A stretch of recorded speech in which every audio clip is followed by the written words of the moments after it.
Ladies and gentlemen, welcome back to Saturday Smackdown for the week 6th of September 2014. This video is game number 4 in the best of 7 series played between Mito and Nightbr for this event. It will be casted by ZutaZuta and myself. Actually, all of the games in this series will be. So if you're not quite sure what this event is, or who Zuta is, or what the civilization rules are, then take a look at the description just below this video. I'm now going to turn on the scoreboard, so if you don't want to see the results of the series so far, perhaps you're going to watch all of the games in order, then close this video now. So, with that said, I hope you guys enjoy. The next map is Patagonia, actually. Patagonia! I actually love Patagonia, it's one of my favorite maps. It's also a low hunt map, which is, when you're playing, it's horrible. I don't like low hunt maps. But when you're watching a game on a low hunt map, it's incredibly interesting in a way. It's far more dynamic, to say the least. This map is very, very good for Japan, which is perhaps why I like it so much. It has the water, so you have the flexibility to ship the fishing boats if you want. It has berries. It has usually a safe gold mine. It has a fairly narrow choke point, so you always know where your opponent's going to be attacking from. Lots of trees, easy to abuse pathing, stuff like that. 3 trading posts in the back, that's nice. So it's got lots of nice abusable stuff for Japan, which is probably why I like the map so much. Being a Japan player. But interestingly enough to note, Knight has used Japan, cannot play Japan any longer. He did use it successfully on Saguenay, so he's not going to be able to use it here again. And we'll see what he ends up picking. Maybe just sticking with Otto. Certainly, Otto is a good civ on Patagonia as well. Those defensive trading posts. He hasn't won with it yet, so he can definitely take that. Yeah, the defensive trading post is certainly good. The water option is good. Germany. I feel as if Germany just innately has problems against Ottoman. Yeah, yes and no. I think German has at least an outplay potential. You can raid really well, and on low hunt maps, raiding is certainly more effective than on higher hunt maps. I mean, if we consider New Great Plains, right, where you're guaranteed 6 million bison underneath your town center, Germany maybe not as good as a situation like Patagonia or Himalayas, where there's considerably less hunt, and the hunt that you do have is fairly more exposed, resulting in, those free ulans being considerably more effective, just in little raids, picking off vills, and just denying your opponent resources. So it's going to be good. Are we going to green up? Let's see what happens here. Oh, it looks like Knight going to pick India. So Mido as the winner. I didn't mention this before, but the winner of the previous game takes their civilization choice first. So when you win, this is exactly my rules that I made for New World Challenges. Well, I didn't. I suppose I can't really say I made them. I mean, they were the rules I chose, and I did actually think them up. But they were definitely probably thought up a long time before I put them in. But I really like these rules. Is what I'm saying, because I chose them for my event, and the fact that they're here too is great. Right. It makes sense, right? I mean, it's ideally you would in a perfect world you'd have better balance, and you wouldn't have to worry about civilization choice so much. But unfortunately, in the world that we do live in on Robot Patch, you do have to worry about civilization balance and strength of civilization. So it does help keep it in check in that way a little bit, I guess. Yeah, I like it. The guy who won picking his civilization first, and then the other guy can sort of counter civ him in a way. It doesn't always work like that due to the maps and stuff. It is sort of nice. Can create some unexpected matchups. Or perhaps I don't know where I'm going with this.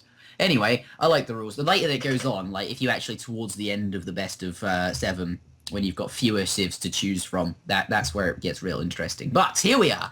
Here we have, in the south of the map, in the colour teal, as always for the past couple of games, playing as Germany. I feel as if this is one of Mito's strongest civilizations, or perhaps one of the civilizations he plays with more often. Yep. And yeah, so there's that. In the north of the map, though, we have Nightbr taking India on this map. So Zuta, what do you think?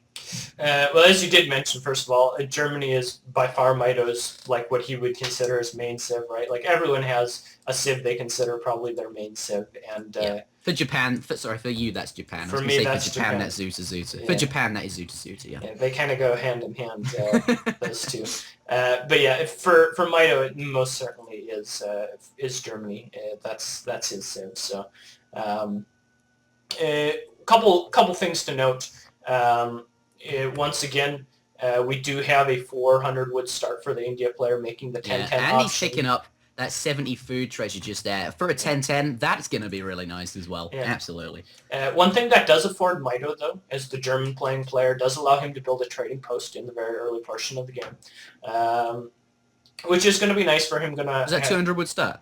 Yep, it's a 200 wood start for Germany. So he chose to build, of course, a trading post and collect 100 wood for a house there. Correct. Elected. Yeah. Continue. Of course, it is going to make India a very scary proposition here. We're almost guaranteed to see some sort of 10-10. I'm very surprised, actually, we don't see a villager going forward. There he goes, to go build forward the forward base. And I think we'll probably see it somewhere right around in this location, near this gold mine in this little patch of hunt here. I don't see a place you can get it too much closer. And it looks like, yep, that's probably where it's going to go down when he has the resources available. And it's just going to come down to whether or not Mido can weather the storm of the early aggression. It's very fast, and I feel as if the lack of musks for Germany, I mean, it's not always a problem, but you don't have them. It limits your options. Yeah, it's maybe not even so much the lack of musks, but the forcing of Expo Pike, right? Like, at least like civs like Dutch have like skirms or like something else to fall back on. Yeah. Whereas Germany has like just the vanilla units. Like they're like different, I guess, so to speak, unit in Age 2 are DOP and Ulan, which are not really good against really fast aggression. No. I feel as if DOP Ulan, though, I've seen it work. It's sort of like the Musk Huss of Germany. Obviously, it's nothing like Musk Huss, but if you can use the Yolans to sort of trap units, slow them down, and then allow the Doppelsonners to get up close and just absolutely smash everything because of the area damage, that can be really good. But your opponent, I mean, good players don't usually get trapped by cavalry, and that just doesn't happen a lot of the time. It's more of a gimmicky kind of thing that I've seen players like Azamp do. But anyway, that comment in sort of the grand scheme of things isn't particularly relevant because here, I don't think we're going to see that at all. No, I think we're likely to see some sort of Expo defense. Mido does have some okay things going for him and some not so okay things going for him. He does have really good tree spawns if we take into consideration these two trees here.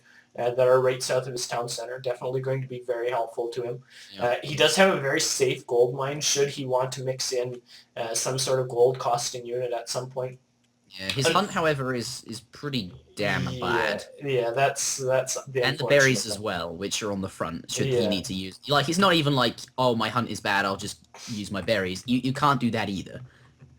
And which it's going to be awkward. One thing I do like here that Mido is doing, he is gathering a little bit of gold. A lot of people, when they're playing against India, will forget to do something like this. They'll get locked into the thought that, you know, I'm going Expo Pike, I don't need gold, and then they don't have gold required to call Minutemen, which are a huge part on the side. Yeah, which is a huge part of defending against aggression. So very smartly played by him there, gathering a little bit of gold. I would actually be very disappointed if he stopped at 125 for steel traps. I don't think that to be the case. Be greedy as hell. Like, that would be greedy to the max. Like, your hunt is on the front here, and you get steel traps. No, I think that is for Minutemen, as you mentioned. But here, the aggression coming a lot faster than, say, in the previous game when we saw Mitoe take Germany here. You can, going back a little bit, slowing down a little bit just to kill that Explorer, but definitely worth it. And now coming in, actually using those two elephants on the front, they're already doing damage, starting to attack people. Not that they do that much damage, but combined with the 2 Sepoy that are already here that you got for hitting up, of course you get that from the Agrofor, 5 Sepoy shipment plus the 5 Sepoy from the racks or the Agrofor, coming is so much quicker than Mitoe did, and this is what I think perhaps Mido should have done in the previous game, maybe, as you pointed out. But here, this is definitely working quite nicely, especially combined with the huge, well, not the huge, I mean, the lack of hunt. This is going poorly. I mean, the one thing Mido has is he does have a couple of sheep. The 8 crossbows are coming out now as well, but I think he's lost 2 villagers already for this, and take a look. This is going to get ugly here in a hurry. I have an unfortunate feeling. Yeah, he has managed to get the giant walking turkeys back to his base, the area. Yeah, I don't know. I mean, that buys him a little bit of time, but look at the deer dead out front of his base, just rotting away. Unfortunately, not going to have those available to him. What is India doing here? Like, what's he waiting for? I feel as if like that start was really aggressive, but now he's likely waiting for a 4-hour shipment to be able to deal with the crossbows. I mean, he hasn't seen the crossbows yet, right? You have to assume like, it's coming. Is his first, like this is the first time he's seen them here, and he's like, nope, I'm getting out of there, no way. Right, and I mean, it's he scouted the barracks. He knows the barracks is coming. Really, the only true way that Germany can react to that many sepoys that early is to ship 8 crossbows. I mean, it's just what you would expect, and so it's just a perfectly logical thing to assume he has shipped 8 crossbows and really not have to scout it. And as a result, probably just going to be continuing to mass sepoys, wait for those 4 hours, and then look to force a fight.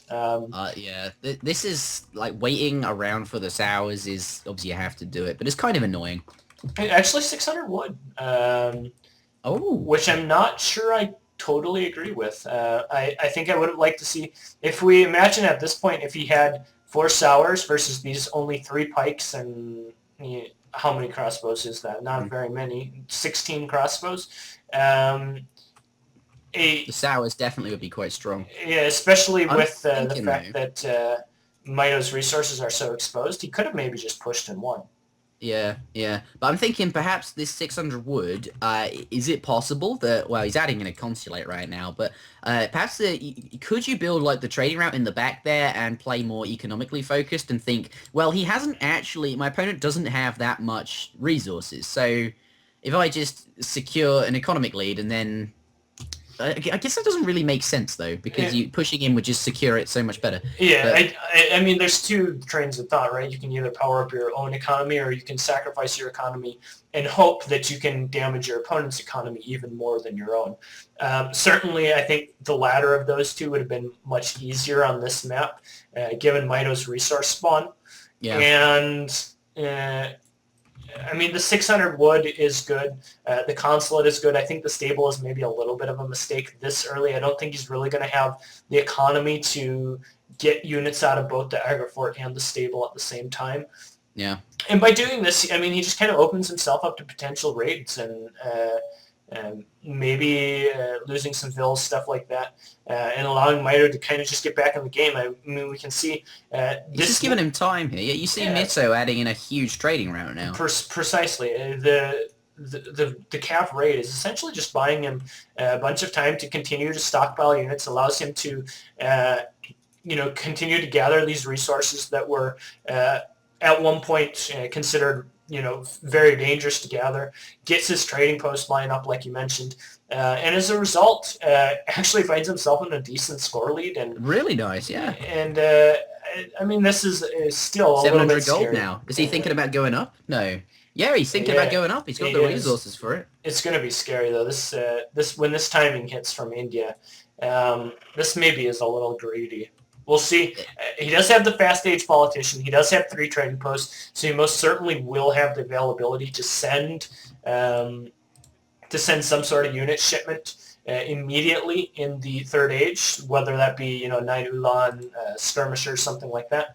But nice little catch there. Could still find himself in a very scary position here from the timing of the India player.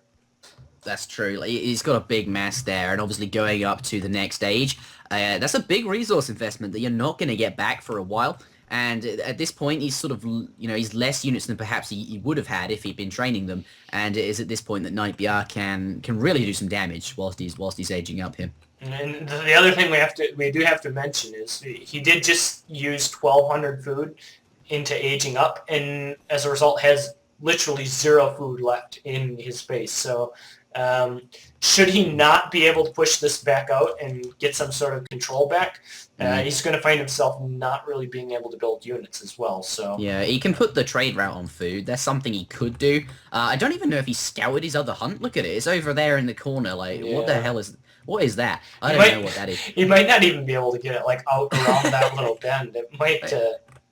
like, here we see the deer. Is he... Yeah, he can fit through there. So what do you do? Like, build a dock and then build a caravel?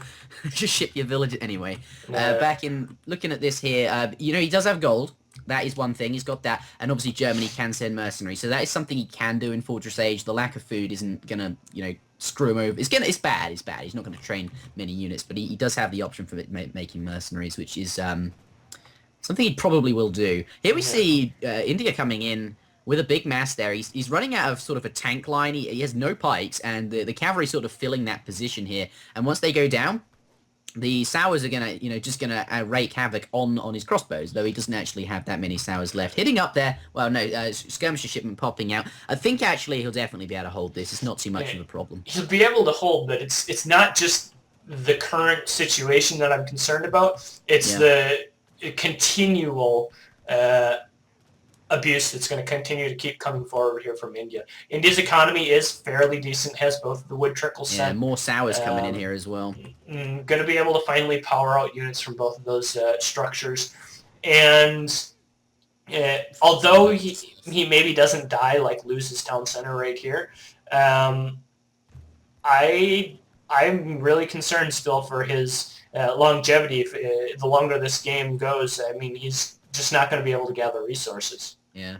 The cost of war, though, both players' scores going down by quite a lot here. Yeah. War is expensive. Oftentimes this kind of situation happens with India where they 10-10 and they play super aggressive, and as a result, like, you have to kind of just, like, sink everything into surviving, and scores get, like you'll have, like, 80 score at, like, 16 minutes because, like, everyone's just, like, fighting so hard to stay alive. At each other's throats all the time. Yeah. Those trading posts, just to note, are actually definitely on food. I can see he's not collecting any food, and it just goes up in chunks each time they pass. Black Riders do come out here. Black Riders, absolutely. It is going to be very strong unit. Very strong for him to be able to hold this. Going to be able to push back the cav. Going to be able to push back the infantry as well, and buys him a little bit of time to be able to get some skirmishers out of his barracks. And this is probably Germany's best time to try and win the game. And if he can pull together, like, maybe, I don't know, 20 skirmishers and use these Black Riders. And yeah, but with what food? Oh, it's just, He doesn't actually need that much food. I mean, the skirmisher count is going to be able to rise probably just on the TP line itself. He can also, I mean, he's mining quite a bit of gold. He can buy at least a little bit of food. We should tell him where his hunt is. I feel like this is not fair. He just, we should tell him that the hunt is there. Obviously, we're not going to do that, but... that's just a bit of bad luck, honestly, that his hunt ended up, like, in that little corner. Here, though, if he can pick off those Gurkhas with his Black Riders before the Gurkhas can do any... Now, there's a bit too many there, realistically, to do that. I was just thinking, you know, you can use the range advantage of these... Well, the fact that they have a range, it's not a huge range advantage, but you can use these to sort of kite the pink units there. But there are just far too many Gurkhas and other ranged units to make that effective. Yeah, what he really needs is some skirms. I did just see his gold fall in a huge amount again, so... Perhaps more mercs. Another mercenary shipment. What does he have? On the way. 13 Jaegers. I mean, Jaegers. That's actually going to be really strong. The Jaeger Black Rider composition is going to be pretty strong for him. Very. What other shipments do they get in Fortress for? Because I feel as if sometimes skirmishers, like, well, for France, say, at least, if you're playing as France, I won't put Jaegers in my deck, or for that matter, Black Riders either, because you have Dragoons and skirmishers and shipments, and you're usually going to be making those, so they don't really add a lot. And I feel like that might be the case for Germany. Obviously, in this specific circumstance right now, the skirmishers are going to be quite useful. But ultimately... Oh, a saloon going up. Yeah, that is... saloon coming down. Wow. He's got a lot of coin. That's he has no food available to him. Perhaps that's a really good call. What do you have in there? Like this is the moment. Like you build your saloon, you have no ideas what's going to be in it, and then you see some sick Fortress Age mercenary just sitting there that you can train. You parade Mamelukes, honestly. At this point, yeah, but they're industrial age units, so you okay, can't okay. No, I've been down that route. I've got this game on my YouTube channel where I get up to industrial and just spam Mamelukes out of my saloon. It's hilarious, but. Yeah, unfortunately they are industrial age. The Jaegers are here. I mean, we can look, right? Because we can look in the queue. Highlanders, actually. He's got 6 Highlanders in queue. Yeah, he won't expect that. Well, you play against Germany. You wouldn't expect Musketeer-style units at all. So perhaps this is going to really surprise him. I mean, at the moment he does have a lot of Gurkhas there, so really probably not. Gurkhas, of course, going to be quite effective against Musketeer-style units such as Highlanders. So, but they're still going to be good if he combines this. His composition could be... His army is really scary, actually, right now. Like it's just mercenaries, isn't it? Yeah. Like, the mercenaries are so strong. And oftentimes, I feel like, it's hard to judge how strong the army is because you're not used to dealing with armies that are composed of exclusively mercenaries. Yeah. So maybe he'll find it difficult. His opponent will find it difficult whether or not he should engage or not here. I can't even tell who's got the better military. I honestly can't either. I think India still probably wins just based on his economy. Yeah. But some really nice decisions from Mitoe here. Yeah. He's made the best out of what was honestly a really crappy situation to start with. Yeah, it's so good, these games. These games between NightBR and Mitoe are very entertaining. Obviously, they may not be the best played games. They're not the highest level of play, but certainly both players quite skilled and some very entertaining Age of Empires 3. Yeah. But along those lines, I mean, I don't know that Mido exclusively has made that many poor decisions in this game. Like he was dealt a very bad hand. Yeah, in this game his decision's very nice, as I said. But yeah, go ahead. But yeah, I still don't think that's going to be enough. I think there's just too much India. Yeah. Do you think he brings the Highlanders into hand combat here and does that and keeps the to have sort of like a tank wall against these cavalry? I really don't know. I don't think I would just because the Highlanders have such high ranged attack. I mean, they have so much ranged attack. It's still 32 multiplied by 2 though. Yeah, but I mean that's the same essentially as his ranged attack. Yeah, right? His ranged attack is that 63. is actually exactly the same. What am I saying? I guess on a standard musketeer it's multiplied by 3, so it is actually worth going into hand combat. The best thing about it is you force those units to be in the front of the fight. I think he's actually going to win though. That's so weird. I think Yulan, is that a 8 Yulan shipment? 9 yeah, that's a 9 Yulan shipment, and that's really strong against these skirmishes and obviously the villages. Yeah, and there are still Jaegers and Highlanders left, and there are more Highlanders coming. He's continuing to gather gold, and he's just got big batches of Highlanders coming. Yeah. It's just like the Mameluke syndrome. I was playing this game and I was just chucking Mamelukes at this guy, and they're just the unit itself is really good, and it costs exclusively coin. It's really fun to train because you don't have to worry too hard. He's going to run out of coin pretty quick. I'm a little bit 600 in one mine, 1,000 in the other, so he's got quite a while. Yeah, but he's standing in NightBR's base, and NightBR, I mean, if we consider the fact that he's essentially out of resources himself, how does he repopulate his army? How does he catch back up? And it doesn't look like many units there, for Teal, but they're mercenaries. They're mercenaries. It's difficult. Yeah, it's going to be... I find this so weird. Early on, the chat itself and us, we were just like, yeah, India just gonna storm into his base with the sepoy and shoot everything down. Yeah, easy game. But no, Mitoe comes back out with, it is Mitoe, Mitoe with mercenary Highlanders. I love it. The saloon is great. I think he's in a winning position now. He's got more villager population. He's at 37 versus 35. He's got... weird game. He's got map control. I still wish he would scout that hunt on the left-hand side because it still is available to him. When the game ends and he's just like, what? Yeah. But NightBR, he doesn't have... His half of the map is completely devoid of resources at this point. We can see he's throwing up 3 docks on the right-hand side of the map. We're going to drastically switch his economy to fishing. Transition into fishing. Like, thing is though, like, if Mito scouts that, he's not gonna get away with it. These docks, like, but maybe he might be able to, make use of that. India, do they? I don't. I apologize. My knowledge of India is very limited. He doesn't have. You don't get cheaper fishing boats, do you? So Fishing boat they do changes have wood cost by 30%. You do. Yeah, there's Indian. Yeah, it makes them cost 70 wood. Plus, India gathers wood fairly quickly just to begin with because they have all the upgrades and stuff. But I don't think it's going to matter. I mean, the transition to fishing is very, very slow and expensive, and it certainly isn't going to pay off within the next 2 minutes. No, that's what's counting. You look at these mercenaries. Now that there's quite a few Highlanders in there, they have good siege potential. They're just going to tear down these buildings. Like, there's 11 Highlanders here. 11 Highlanders and 9 Jaegers. They're like 400 coin, 200 coin. I'm pretty sure they're 200 coin each. That's still a lot of money. It's 1,000 resources a pop. Like, per like batch. We see this the cavalry there tearing down buildings. I honestly thought when we saw those sepoys in his base with those with all the hunt on the front in the German player and that berry bush that was on the front, it's not even like you could use the berry bush. And the fact that he's got this hunt that he hasn't used the entire game, the decision making and the way he's played has been really good. I don't want to devalue what Mito did by saying that Nightbear ought to perhaps have been a bit, more put on the pressure a bit more. We saw that 600 wood rather than the 4 sours. Mm-hmm.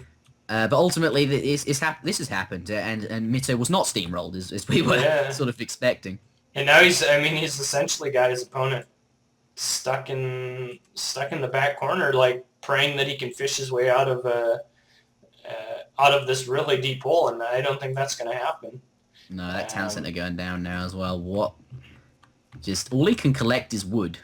Yeah, I think he's effectively dead. I mean, he's going to run out of structures, even if he could get his economy back up to the point where it was strong.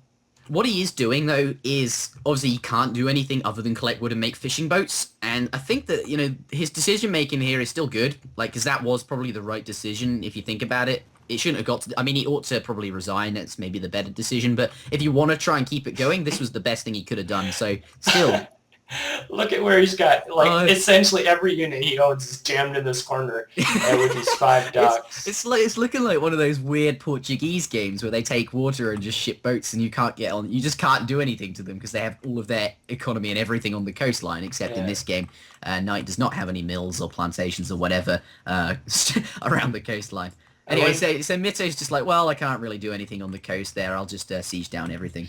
Yeah, Mido does have the frigate card in his deck.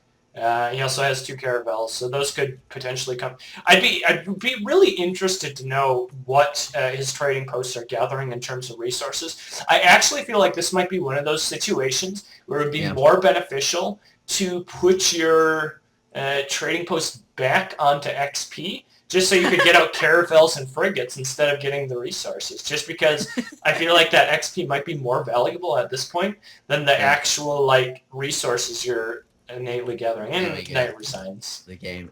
Definitely quite a funny end. Highlanders, what a... Oh, that was actually sick. I enjoyed that. That was fun. Yeah, that was a comeback. That was comeback of the year.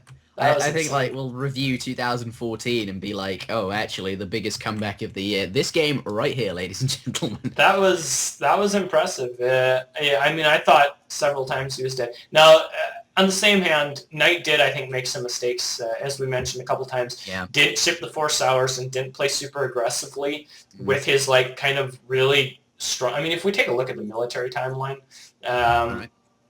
look at how early he has that military advantage, and then he never really trades it for anything. He doesn't ever use that military advantage, and he kind of just allows Mido to age for free. And now granted, once Mido does age and he sniffs out the age up, he goes in and smashes Mido's army into the ground, but he never really traded or made any sort of play happen in the very early portion of the game, and kind of allowed Mido to age and get into the situation that he was allowed to get into kind of for free. And so, I mean, that's, take it for what it's worth. I mean, it's maybe a little bit of a mistake, but Mido certainly, with the poor map that he was dealt, made a very good play to get out of that sticky situation.